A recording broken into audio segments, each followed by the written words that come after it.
कहानी का नाम चुड़ैल का प्यार रहस्यमय रात।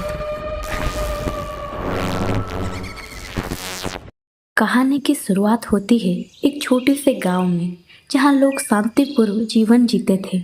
लेकिन इस गांव में एक प्राचीन कथा प्रचलित थी, चुड़ैल की कहानी। कहते हैं कि चुड़ैल हर अमावस्या की रात को गांव के पुराने किले में प्रकट होती है, और जो भी उस रात किले में जाता है वो वापस नहीं आता। विनय एक साहसी और निडर युवक हाल ही में शहर से गांव वापस आया था। उसने बचपन में चुड़ैल की कहानी सुनी थी, लेकिन वो इसे महज एक अफवाह मानता था। एक दिन उसने गांव के बुजुर्गों से इस कहानी के बारे में और जानने की कोशिश की। बुजुर्गों ने उसे बताया कि चुड़ैल वास्तव में एक खूबसूरत लड़की थी, जिसका नाम राधा था। राधा को गांव के एक युवक अर्जुन से प्यार था, परंतु अर्जुन की अचानक मृत्यु के बाद राधा का दिल टूट गया और उसने अपनी जान दे दी। कहते हैं कि उसकी आत्मा अब भी अर्जुन को ढूंढ रही है। विनय ने तय किया कि वो इस रहस्य को सुलझाएगा। उसने निश्चय किया कि वो अगली अमावस्या की रात को किले में जाएगा। उस रात गांव के लोग उसे रोकने की कोशिश करते रहे, लेकिन विनय ने किसी की न सुनी। वो अपनी साहसिकता यात्रा पर निकल पड़ा। किले में प्रवेश करते ही विनय ने महसूस किया कि माहौल बेहद भयानक था। हर कदम के साथ उसकी धड़कन तेज हो रही थी। अचानक उसे एक हल्की सी आवाज सुनाई दी, जिससे कोई बांसुरी बजा रहा हो।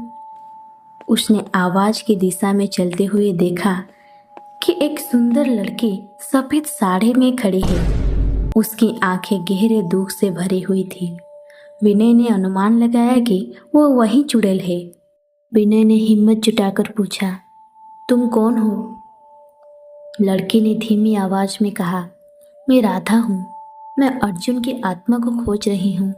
विनय ने साहस से कहा, मैं तुम्हारी मदद कर सकता हूँ, लेकिन मुझे पूरी कहानी बताओ।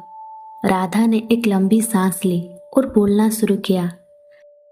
कई साल पहले मैं अर्जुन से बेहद प्यार करती थी।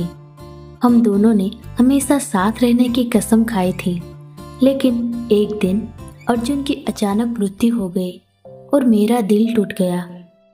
मैंने उसकी आत्मा को खोजने के लिए इस किले में आत्महत्या कर ली।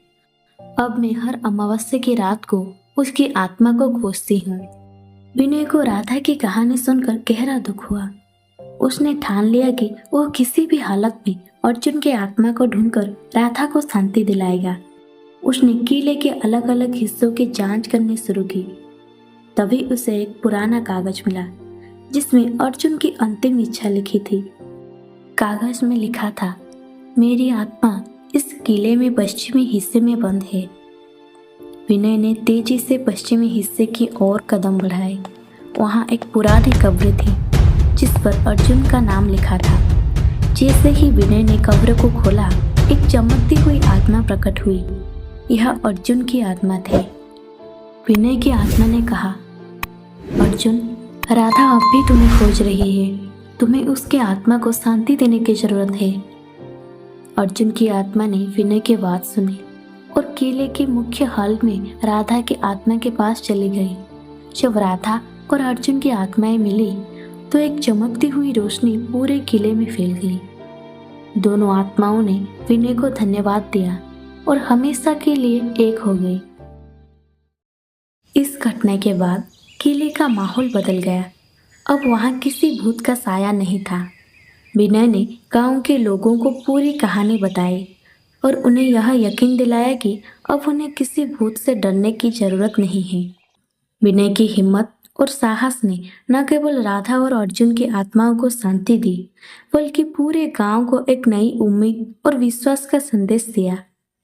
अब गांव के लोग विनय को हीरो की तरह मानते थे और उसके साहस की कहानियां हर जगह गूंजने लगी।